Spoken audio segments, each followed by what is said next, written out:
Assalamualaikum warahmatullahi wabarakatuh. Halo teman-teman semua, kami dari kelompok 1 mata kuliah Manajemen Operasional dari kampus STIA Bengkulu, Prodi Administrasi Bisnis. Di sini kami akan menjelaskan tentang model persediaan independen. Kelompok 1 terdiri dari Suci Khairunisa, Anggun Fitria, Hazidan Milvan, dan Yonas Febrian. A. Pengertian persediaan. Persediaan merupakan segala sesuatu yang disimpan untuk digunakan jika diperlukan. Persediaan juga dapat terjadi tanpa disengaja ketika ada keterlambatan dalam proses produksi sehingga menimbulkan produk menumpuk dalam proses atau disebut sebagai persediaan produk dalam proses. Ada juga persediaan yang tidak disengaja tersebut disebabkan produk yang cacat sehingga dikembalikan oleh pelanggan. Produk tersebut seharusnya diperbaiki, namun karena biaya perbaikan terhadap produk cacat itu mahal, perusahaan memilih untuk menyimpan produk cacat tersebut di gudang sebagai persediaan. Persediaan independen merupakan pengadaan persediaan bahan baku yang kuantitasnya tidak dipengaruhi oleh kebutuhan produk atau komponen lain.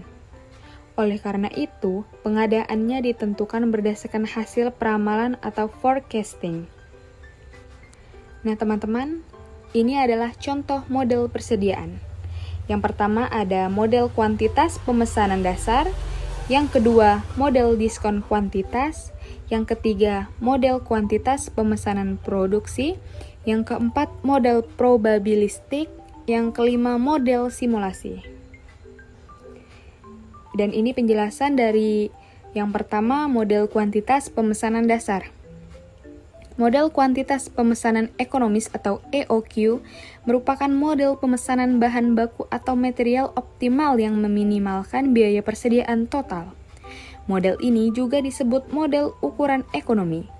Fungsi model kuantitas pemesanan ekonomis tersebut adalah menentukan pesanan optimal. Sasaran model persediaan pada dasarnya adalah meminimalkan biaya total persediaan yang meliputi biaya simpan dan biaya pesan. Yang kedua, model diskon kuantitas. Model diskon kuantitas pada umumnya diberikan kepada perusahaan yang memesan bahan baku dalam jumlah besar kepada pemasok. Pada umumnya, pemasok akan memberi harga yang rendah apabila perusahaan membeli dalam jumlah banyak. Hal ini mendorong perusahaan untuk harus melakukan pilihan antara biaya produk atau harga bahan baku dan biaya penyimpanan. Apabila perusahaan melakukan pembelian dalam jumlah besar, terdapat pemotongan harga, tetapi perusahaan harus mengeluarkan biaya simpan yang tinggi. Yang ketiga, model kuantitas pemesanan produksi. Model ini digunakan apabila bahan baku diproduksi secara simultan dengan pembuatan produk akhir. Selain itu, model kuantitas pemesanan produksi juga digunakan pada perusahaan yang menerima bahan baku atau materialnya lebih dari satu periode waktu. Yang keempat, model probabilistik. Model probabilistik dapat dinilai sebagai perbaikan alas kondisi yang sulit ditemukan dalam praktik tersebut. Model probabilistik ini digunakan apabila permintaan tidak pasti jumlahnya atau tidak konstan.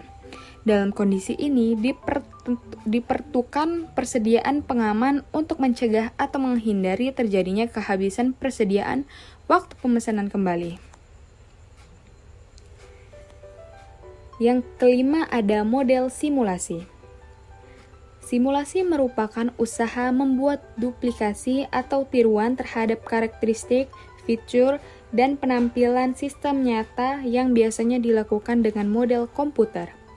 Model simulasi dapat digunakan untuk merencanakan kebutuhan bahan baku apabila terdapat ketidakpastian dalam permintaan, waktu antar, dan waktu pemesanan kembali. Model simulasi ini juga merupakan model persediaan probabilistik karena beberapa variabel yang mempengaruhi merupa unit yang harus disimpan dan dipesan tidak dapat diketahui dengan pasti dan jumlahnya pun bervariasi.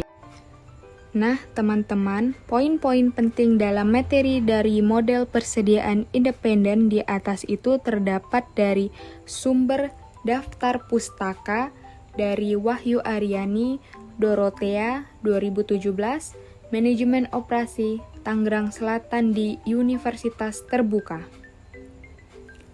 Terima kasih kepada teman-teman yang sudah menonton video ini, semoga bermanfaat dan wassalamualaikum warahmatullahi wabarakatuh.